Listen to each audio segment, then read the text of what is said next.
football. That's why my man who's almost 70 is all hyped up. Then the game started. Rams were up 14-3, make it 21-3 after Goff hits Cooper Kupp. Goff, who had a 400-yard passing day last week, threw for 293 and a couple of scores and a couple of picks. Todd Gurley more than 100 yards from scrimmage, and a man moves there.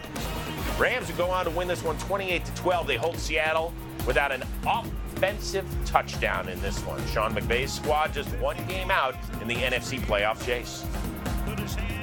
Yeah, I think just to be able to get some momentum, to really score on your first two opening drives, and really we scored on 3 of our first 4. We had the 1 3 and out on the third series, but I thought that was big. It was a great job by Jared sitting in there, delivered a good ball, and then we were able to get some momentum going, and then to be able to punch it in, was big for us. So I thought Jared did a great job, and I love the way more than anything that he responded from a couple things that, just some miscommunication, and then, give credit to Diggs. He made a nice play on the one pick that he ended up taking back the other way. This is a rough night for the Seahawks tonight. We did not do what we had planned to do at all, and I thought it was a really good night for the Rams.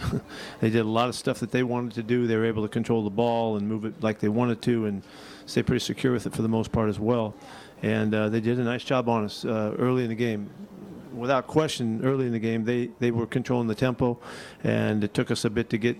We weren't surprised by it, but we just didn't handle it as well as we would like, and it took us a while to get settled down. Once we got settled down, then the second half was a different game. Dion, you don't have to have your football PhD to understand the formula for Seattle here. I mean, you can't fall behind 21-3. They're not built to come back in a game like that, right? Exactly. Yeah, but I'm going to tell you something. This division, man, is unbelievable. Mm-hmm. It has to be arguably the best division in football. I mean, you got 3 teams there that can all do well, I feel like, in the playoffs, given the opportunity to go. They can all score. They play suffice defense.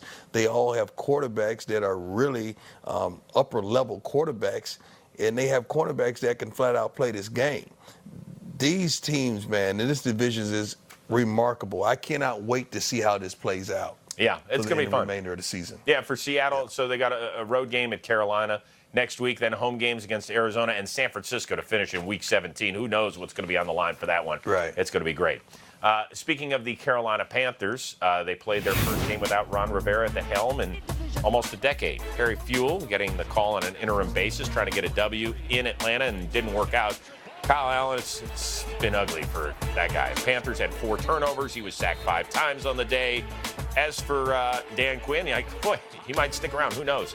Matt Ryan looking for Olamide Zaccheaus. Gesundheit. He makes his first catch on this. Wow. 93 yards. Wow. Holy He got a high smokes. step or something. Pretty good. Wow. That's the longest in NFL history. 93 yards on the first catch of his career. Good for him. Falcons going to win 40-20. Matt Ryan, you deserve to smile. And you made Dion smile because you're not playing with his emotions. I'm happy. I'm happy for the Falcons. I really am. All right, let's move to the Carolina side of things. Our Ian Rapoport said that Cam Newton could be traded in the offseason. There would be several suitors out there. If that is indeed the case, where does he fit in a city like Chicago, in your opinion? Not the way they're playing right now, man. Whoa. I mean, shoot, they just hit a switch. I mean, Really? Trubisky just he must have heard this rumor as well weeks ago because he just turned it on instantaneously, man. I love the way he's playing. Cam Newton, to me, still can play this game at a very high level. I'm sure sitting out a year, he has a chance to step away from it, look at it, view it, see what I could change in my life, what I could change about myself, and I'm sure he's going to have a hunger and a thirst when he comes back to the game. But what he needs is a team that's on the verge of winning. Right. Not a team that's just hanging on. I'm talking about a team that's almost there. But those teams that's almost there, normally they have quarterbacks that are there. Okay. But so that's the problem. We threw Chicago out there. Trubisky, I think they'll move on from him if they could get a shot at Cam or somebody else. What about the Chargers real quickly? Phillip Rivers is in the last year of his deal. We know that defense is really good. Rivers, he was great today on his 38th birthday, but for the most part has been terribly inconsistent this season. Does that? Yeah, but you got to figure out what Rivers. You got to figure out, okay, Rivers, Cam. Is there a significant difference when Philly Rivers is on and when his Cam is on? You got to figure out who you going to ride with. To me, if it's a close, I'm going with the hometown kid. Because he's already won over the fans. He's already won over his teammates. He ain't got nothing to prove. If it's close. If it's not, go with Cam.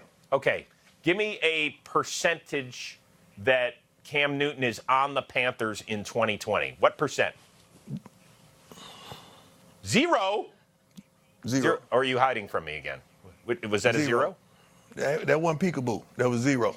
Wow. So he's going to get traded or he's going to get cut, and they're going to save $19 million against Cap next year. You are saying that right now. Yep. But he should play this game. Cam still can perform at a very high level. Okay. Very high. Well, he hasn't played since week 2 because of that foot injury. We'll see what the future holds for Cam Newton. Cam, of course, was a Pro Bowler at one time. He won't be this year, but you can vote your favorite players onto the 2020 Pro Bowl roster. Make your pick and enter to win exclusive prizes at NFL.com/Pro Bowl vote. It is just a click away. Hey, Ryan Tannehill was great on Sunday, and even when he was at his worst, he still made a positive play. You have got to see what I'm talking about next on GameDay Prime.